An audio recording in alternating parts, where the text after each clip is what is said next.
So today, basically, I'm going to talk about what are some of the services that AWS customers can leverage to build hybrid architectures. This session is very technical in nature, and that's why I have kind of included some links over here for somebody like who is kind of really new to AWS networking constructs. The first session, the link to the first session is good to kind of learn some fundamentals. But like after this session, if somebody wants to kind of go in and dig deeper, the next three links to the sessions, these are kind of the YouTube links where you can kind of go in and explore more or learn more around AWS services like VPC, Transit Gateway, Direct Connect, and so on. Let me point out one other thing as we go through these details. Even if you're not in Minneapolis, especially in this world of online training, online communications, Armadeep or any of his colleagues who might be locally, AWS people of everywhere, and eventually you will be able to meet with them in person, can go over things, can look at your own individual architecture, help understand the strategic issues that will complement this more technical talk. So keep that in the back of your mind. These are some of the compelling topics that people need to understand as you go about migrating more and more of your applications and infrastructure to the cloud. But even as this gets technical, we can subsequently arrange for a more strategic overview, whatever your needs are. Okay. Thanks, Ron.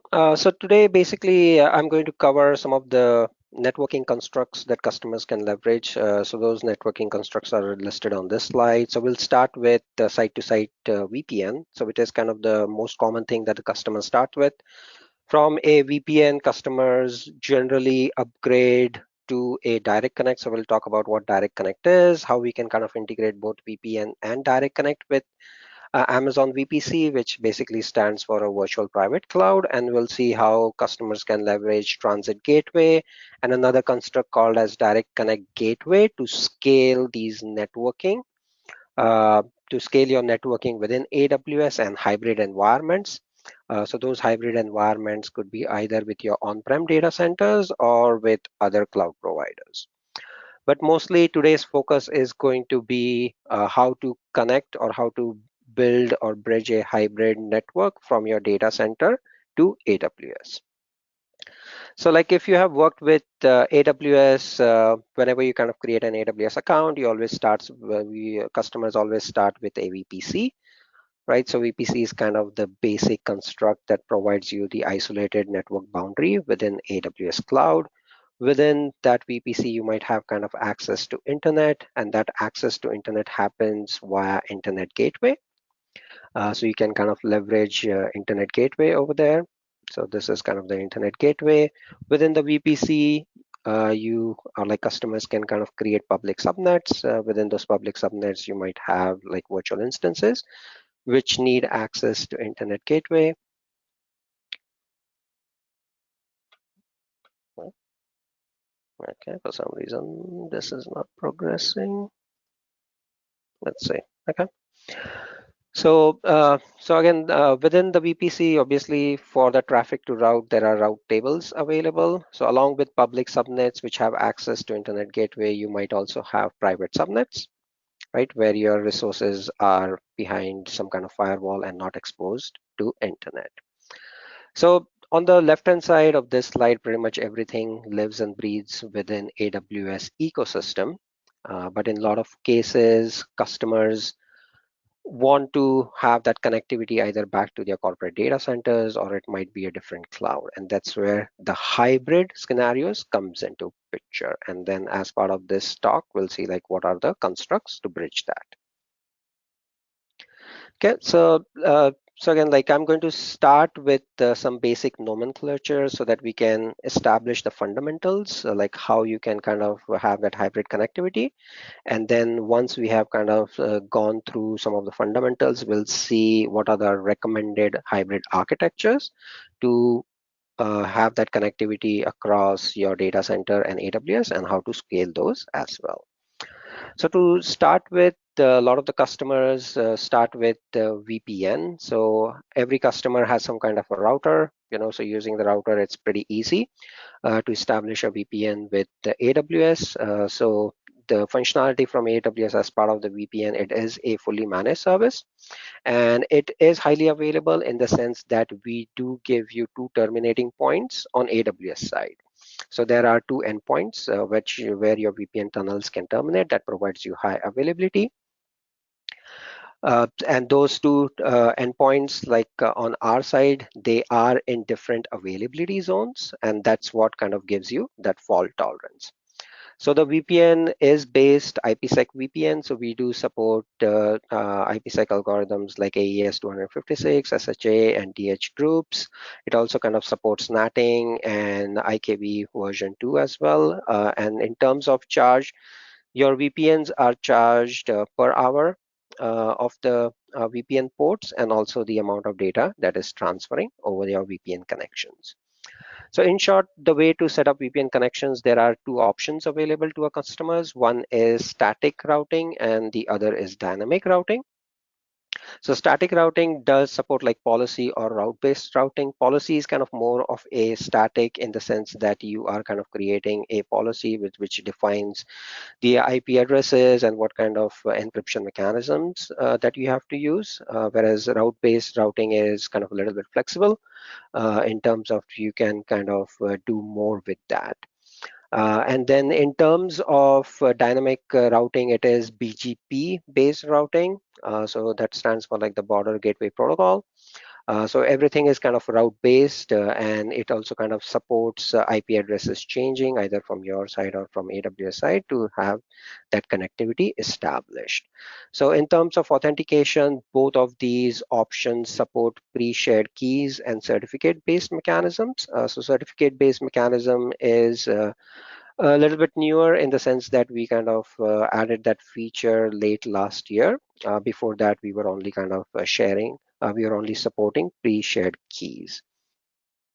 So as part of today's talk, basically, I'm going to focus mostly on dynamic routing because that is kind of the recommended way to establish connectivity with AWS. So let's see like how you can kind of quickly set up a VPN with AWS. So in this slide, you can see on the left-hand side, we have AWS VPC. On the right-hand side, we have the corporate data center. On the VPC, to establish a VPN connection, you need something called as a virtual private gateway. So think about virtual private gateway as a software appliance or a router on the AWS side. And like once you create a virtual private gateway, if you go into our AWS management console, all you need to do is kind of give it a name and give it an ASN number. So ASN number is basically established for or is used for BGP routing. So once that virtual private gateway is established on the customer side, you need what we call as a customer gateway. So customer gateway is essentially the physical router. So a lot of the corporates out there already have some kind of a router, and that's the router that we call it as a customer gateway. So to create a customer gateway, again, like it's pretty straightforward. You create a router name. You establish what kind of routing path you want to do. It's kind of dynamic or static. You provide your ASN on your side. An IP address, if that IP address is static, you can definitely leverage it, or you can also kind of provide the certificate on. So if you are kind of going to leverage the certificate-based authentication for VPN, then in that case, IP address is not needed. And it kind of provides much flexibility in the sense like if you want to kind of switch that router on your side or move that router to some other location, it is doable because it's not kind of linked to any IP addresses. So the recommended way going forward is to kind of just leverage certificates when you're kind of establishing VPN. Okay, so once the virtual private gateway is created, customer gateway is created, the VPN connection is created, and then from our side, as the graphic shows, you essentially get 2 endpoints where you can create that tunnel. So by default, only one of that endpoint is active. The other is basically for redundancy. So though you get like 2 VPN tunnels, only one is active at one point. So on that virtual private gateway, then again, on the corporate side, it knows how to reach your corporate IP address. But what about the EC2 instances or virtual machines that are deployed in your VPCs? Those machines don't know how to communicate to your corporate data center, and that's where the routing tables within the VPC come into picture. So we are showing that that's a kind of an additional step that you need to make sure, like for any route that is destined for 172.16.0.0/16, it needs to go through this virtual private gateway, and then it automatically gets routed to your corporate data center. Okay, another thing to note with VPNs is like the maximum bandwidth that a single VPN connection provides is 1.25 gigabits per second. So once the route table, VPN connection, everything is established, then your instance can kind of easily communicate. And as I said, at any given point, there is only one connection that is active. So that's why you'll use one connection. But let's look at in a mechanism or in a deployment where you have multiple VPCs, right? So all these VPCs are potentially within the same region. If you want them to be connected to your corporate data center, then you are kind of creating a VPN connection into each of these VPCs. And if you want to kind of build in redundancy on your side or on the customer side, then customers end up leveraging like two routers. So just with four VPCs, essentially customers end up with like 16 tunnels, which is a little bit of a management headache, right? Like how do you control these 16 tunnels? And that's where like AWS roughly around like a year and a half back introduced this a new construct or a new router construct called as AWS Transit Gateway that helps simplify your VPN connections into AWS. So using Transit Gateway, you can actually span across like hundreds of VPCs. So you can connect these VPCs to Transit Gateway, and within the Transit Gateway, you can set up the routes for these VPCs, and then you can essentially terminate your VPN connections to a transit gateway. So in this case, again, like you get two endpoints across multiple availability zones as part of your VPN attachment. And then from there, all the traffic is handled by transit gateway and routed correctly to the destined VPC. So you'll see like in this case, it simplifies the architecture very well. Just given the four VPCs, you just have one VPN attachment or two tunnels, and then your traffic is getting routed correctly. So on the transit gateway, again, you need to kind of update the route tables. So you can see the corporate 172.16 needs to be routed to transit gateway.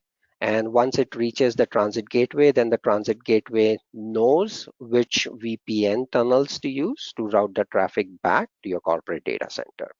So there is kind of two route tables to be updated. One is within the VPC and one is at the transit gateway itself. Okay, so again, coming back to the VPN connections, you get two tunnels. One tunnel max is like 1.25 gigabits per second. But one of the neat features of Transit Gateway is that it does support ECMP. So ECMP basically stands for Equal Cost Multipath mechanism of VPN, wherein you can pretty much leverage those both tunnels and then effectively get your bandwidth to be 2.5 gigabits per second instead of 1.25. So with static or with like just site-to-site VPN, we're using a virtual private gateway. The maximum bandwidth on VPN is 1.25, but with transit gateway with ECMP enabled, you can actually go up to 2.5 with just a single VPN. If you kind of built in redundancy on your side for those VPN tunnels, it can handle double that traffic, which you could have done with a single VPN. And let's see how that's possible over here. So let's do a side-to-side, like side-to-side comparison between virtual private gateway and transit gateway. So virtual private gateway, it is pretty much a one-to-one mapping, like one VPN needs to terminate in one VPC, whereas with transit gateway, with one transit gateway, you can scale up to like thousands or hundreds and thousands of VPCs. The max throughput with one VPN is like 1.25, but with transit gateways, as you kind of start adding more VPN tunnels, you can use ECMP to keep that bandwidth aggregating, and you can kind of make your bandwidth more as you're adding more VPNs. But the one thing to note with transit gateway is that the maximum throughput that a transit gateway can support is up to 50 gigabits per second. And the other thing is, as you kind of start transferring more and more data from your transit gateway, the cost might factor in, because transit gateway do charge based upon the per GB process data through a transit gateway. So just be aware of that. Okay, so that was about site-to-site VPNs. So site-to-site VPNs is a good way to kind of get started as you're kind of experimenting with AWS, or you're kind of running dev and test kind of environments. But when you kind of start launching production environments into AWS, the recommendation from AWS is to leverage what we call as Direct Connect. So Direct Connect, essentially, it is a dedicated private connection. You can consider from your MPLS or from your data center into AWS. So, and it kind of provides you consistent performance, and potentially it can kind of reduce bandwidth cost, because as compared to transferring like potentially terabytes or petabytes of data over the internet, might be higher cost as compared to doing the same thing from a direct connect. So that's why we recommend to the customers, especially for production environments, uh, take a look at Direct Connect. And as part of today's session, we'll see like how you can establish a Direct Connect with AWS. So Direct Connect essentially could be divided into two pieces or two domains. One is the actual physical connection, because it is a private dedicated connection for our customers. And second is the logical piece. The logical piece is when that connection comes into AWS, how do you kind of integrate it with your VPC or VPCs? So let's first take a look at the physical connection. So in terms of physical connection, essentially for Direct Connect, AWS has presence across hundreds of co-locations around the world, where we have our routers in those co-locations. So for customers who have a presence within that same co-location, it is pretty easy to do a cross connect from their hardware to AWS and have that connectivity with AWS. But for customers who don't have presence within that co-location, you can leverage one of our partners, and a lot of the customers leverage partners like MPLS partners like either AT&T, Verizon, Equinix, CoreSite, and so on and so forth.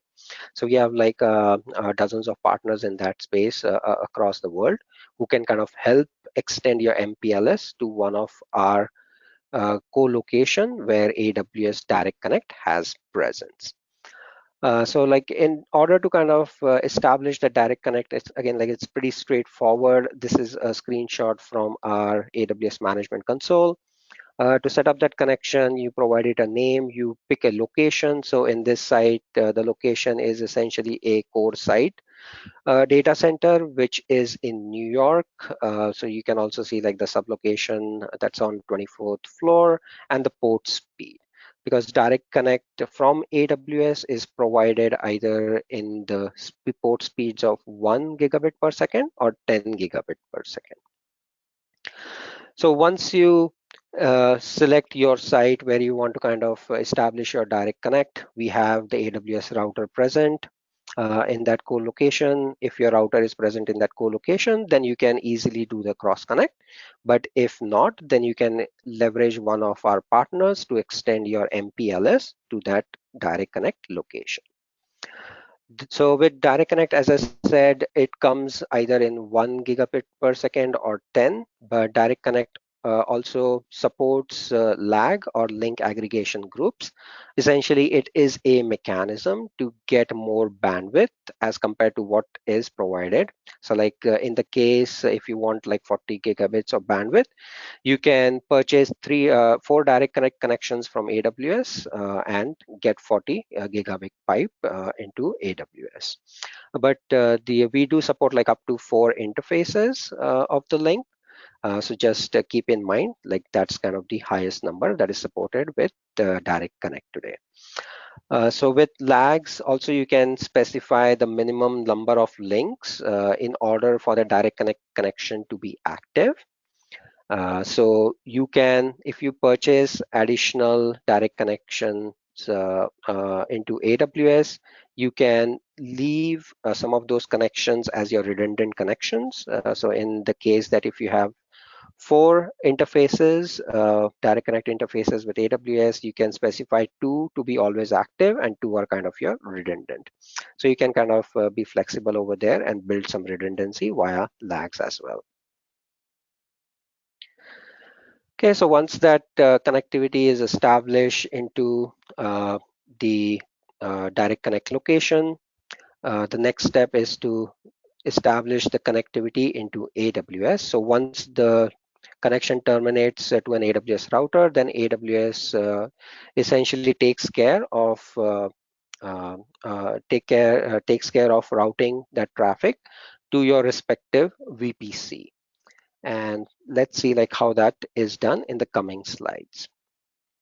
So there are 3 major types of interfaces that customers can provision from their direct connections. So the first interface is called as private WIF. Basically, this is a mechanism where you want your direct connect connection to terminate in a specific VPC or potentially multiple VPCs via direct connect.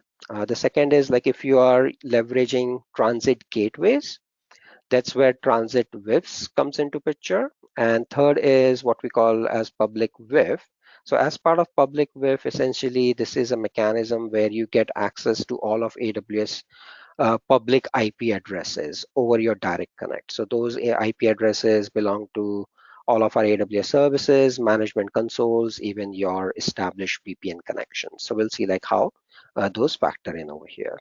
So one thing to note over here is like all virtual interfaces, they are essentially BGP LAN and they support BGP routing. So they are VLANs and they support BGP routing or BGP peering. So this is an example of how you can establish a private WIF. So private WIF again is a way to get connectivity into your VPCs. So over here you will see in orange that we are kind of leveraging another construct called as Direct Connect Gateway. So Direct Connect Gateway is, you can consider it as a global router that allows our customers to leverage the same direct connect to establish connectivity into VPCs that are potentially deployed into multiple regions. So in this graphic, there are 2 regions, and like the one region has 2 VPC, the other region has 1 VPC. So in this case, using a single direct connect gateway, you can kind of establish connectivity across multiple regions and 3 VPCs. But the important thing to know over here is the east-west traffic is allowed. So when I say east-west, is essentially the traffic from AWS to your corporate data center is allowed via direct connect gateway. But the north-south traffic, so north-south traffic is going to be the traffic within your VPCs that is not allowed over direct connect. So again, private virtual interfaces are good mechanisms where you want connectivity into a single VPC. So in cases where customers are already leveraging transit gateways, so in this case, again, these transit gateways, there are like 2 regions, one region with 2 VPC, one with 1, both leveraging transit gateway that can interface with direct connect. So still you can use a same direct connect connection to establish connectivity across VPCs in multiple AWS regions. And the fundamental over here is same, that you cannot leverage direct connect for north-south, like from one region to another region, the connectivity is not going to work. If you want your VPCs in one region to talk to another region, Transit Gateway does support intra-region or inter-region connectivity, and that's what you would be leveraging. And the third part of, or the third kind of interface is like basically public WIF. So public WIF, essentially we expose roughly around like 3,500 IP addresses. So those are essentially all the IP addresses within the AWS network that are available to our customers as public WIF. So a public WIF is kind of a good mechanism to kind of have that private connectivity directly to AWS, so that so that your traffic is kind of not flowing over the internet. It's always kind of establishing, or it's always getting established over a direct connect. So direct connect with public WIF also supports AWS VPN. So you can, because like since your VPN IP addresses are public IP addresses, those are exposed to you over your public WIFs. So in this case, you can establish a VPN connection over Direct Connect. So in terms of kind of getting a dedicated and a consistent throughput, you can have that as secured or encrypted via IPsec as well. So if you have like multiple VPCs, you can then leverage Transit Gateway to establish that VPN and then have that VPN traverse over your public WIF. So again, like you can scale across multiple VPCs, still keep your connection private and encrypted as it's flowing over the network. So to do side-by-side comparison and quickly see like how these three options affect. With the private WIF, if you are kind of using Direct Connect connection, today Direct Connect gateway has a limit of 10 VPCs. So a single Direct Connect gateway can be integrated or associated with up to 10 VPCs. If you have more than 10 VPCs, then you would be looking at creating another Direct Connect gateway. With the transit WIF, a single Direct Connect gateway today supports up to 3 transit WIF and then or transit gateways. Sorry, and then each transit gateway supports like hundreds of VPCs, so it's kind of scales much better. And with public WIF, essentially, it's all the IP address space from AWS. Like all the regions of AWS except for China, all of those IP addresses are available to you over your public WIF, but customers do have an option to filter out the IP addresses based upon region or services. So you can definitely filter out the IP addresses to control like what are available to your internal resources, like internal resources as in data centers. Okay, so to quick speed up a little bit over here, in terms of direct connect connection types, again from AWS, you can purchase direct connection ports in terms of either 1 gigabits per second or 10. And then on each direct connect, you can have up to like 50 WIFs and 1 transit WIF. But if you need any port connections between or like less than 1 gigabits per second or less than 10 gigabits per second, then you can definitely purchase from our partners as well. So as I mentioned, we have dozens of partners in marketplace that provide these direct connect connections to you. So from partners, there are two types of connections that they normally or you can subscribe to. One is called as hosted connection, which kind of gives you a dedicated bandwidth, and that goes from 50 to less than 10 gigabits per second. Or you can also subscribe to hosted virtual WIF. So hosted virtual WIF is essentially, think about it as a shared direct connect connections across multiple customers.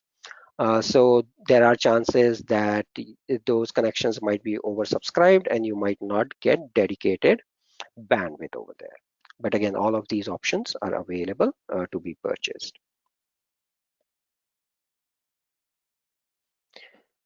Okay, so having done the fundamentals level setting, let's quickly look at some of the hybrid architectures. So in this slide, essentially, we are looking at two direct connect connections which are across multiple regions, and obviously from AWS side, the customer has deployed their workloads across multiple regions. Now those workloads within each region is associated with a transit gateway. The transit gateway is establishing inter-region connectivity as well. In these cases, you can simply do a hybrid architecture leveraging a direct connect gateway to associate with a transit uh, gateway. So as I said, like with each direct connect connection, you can do one transit WIF. So each of these direct connect connections are using one transit WIF to connect to direct connect gateway. The good thing over here is like the direct connect gateway does provide redundancy. So this is kind of a full mesh connectivity across all the VPCs. And it kind of provides a redundancy in the case that if one of your direct connect connection does go down, your VPCs can kind of still talk to your corporate data center via the other one. And it scales pretty well because you can potentially integrate thousands of VPC with this kind of design. The only some of the concerns with this design is the transit gateway does have a component of data transfer. So if a lot of data transfer is happening from AWS to your data center, then you might see some data transfer charges, but data coming into AWS is always free. And the second thing is the transit gateway association with a direct connect gateway is limited to 20 routes. So you can have up to 20 routes in there, which might be a concern if you are kind of trying to establish connectivity across hundreds of VPCs to your data center. The other multi-region kind of hybrid architecture, in this case, we are mostly going to focus on how to leverage direct connect gateway. So in this case, it is kind of a similar setup wherein there are two direct connect locations, multiple VPCs. Now these VPCs are connected to each other with transit gateway, but those VPCs, if they don't need to send a lot of traffic to your on-prem data centers, then you can kind of still leverage direct connect gateway directly with virtual WIFs or private virtual WIFs to establish that connection. So you can establish up to 50 direct connect private WIFs. So you can establish or have connection up to 50 VPCs for each direct connect gateway. But once you kind of reach that limit, you can also create another direct connect gateway and scale that way. So some of the pros and cons over here is like it is still a fully mesh connectivity architecture where you do have connections across all the VPCs via direct connect gateways. Since you are not kind of sending any data back to your data center, the data transfer costs are very minimal over here. And like each transit gateway can support up to like thousands of routes or hundreds of routes. So it kind of scales very well. The only flip point over here is like the private WIF and direct connect gateway required to scale. Right now, there is a limit of 10 VPCs. So that is something that you will have to kind of think through as part of this design. And the last architecture that I quickly wanted to discuss is, since like the direct connect itself, it is a single non-redundant connection right into your corporate data center and AWS. If you want to kind of build in redundancy in your direct connect connection, you can establish VPN as a backup as well. So you can have a VPN connection. So in the case and then have that VPN connection essentially with the BGP. And you can essentially prioritize that connection accordingly in the case that if your direct connect connection does go down, there is a VPN connection to fall back to. And this is what this architecture depicts. Okay, so again, pros over here is like you can have built-in redundancy for your direct connect connection, and then it's like pretty straightforward to provision because of VPNs, as we saw, like it's pretty straightforward to do it. The only flip side to this architecture is kind of avoiding advertising your prefixes. So you have to be kind of aware how many paths you are advertising over your VPN and how you're kind of prioritizing those routes. The other thing is to just be aware of the bandwidth, because as I said, like Direct Connect comes in either 1 gigabits or 10. If you use lags or link aggregated groups, then potentially you're looking at a higher bandwidth with your Direct Connect provides, but VPN is always going to be limited to 1.25 per VPN tunnel. So either if you have a higher Direct Connect connection, then you are looking at leveraging ECMP or multiple VPN connections. Okay, so again, we saw the transit gateway is kind of pretty crucial for hybrid architectures. Again, as you scale across multiple regions, across your data centers, all of this gets very complicated. That's where from AWS we did introduce a Transit Gateway Network Manager. So it is again a fully managed service that helps our customers provide visibility and health of their global network. So essentially you can actually build a map of your network within AWS console, and you can monitor all your network within the AWS console pretty easily. So it kind of provides that auditability as well as visibility within AWS console. So to summarize, again, like we saw different ways how you can kind of establish connectivity from your data center to AWS. And again, these are the ways that potentially customers can leverage to establish connectivity across multiple clouds as well, right? So if you have your operations running in Azure and AWS, again, Azure and AWS support VPN. Azure and AWS, like they have their own flavors of Direct Connect, which again works in a similar way, like having a co-location, and you can establish that connectivity via co-location. But some of the things from AWS is when you're starting with AWS, VPN is kind of a good way because it helps you get started pretty quickly, but it is mostly recommended for dev and test environments or for low data transfer kind of use cases. As you start maturing your workloads in AWS, start looking at Direct Connect because it kind of gives you that physical, private, dedicated, and consistent connectivity in AWS. You can start leveraging transit gateways if you are going to work with multiple VPCs within AWS. And then Direct Connect Gateway, you can use it as a global router to scale a single Direct Connect connection across multiple AWS regions.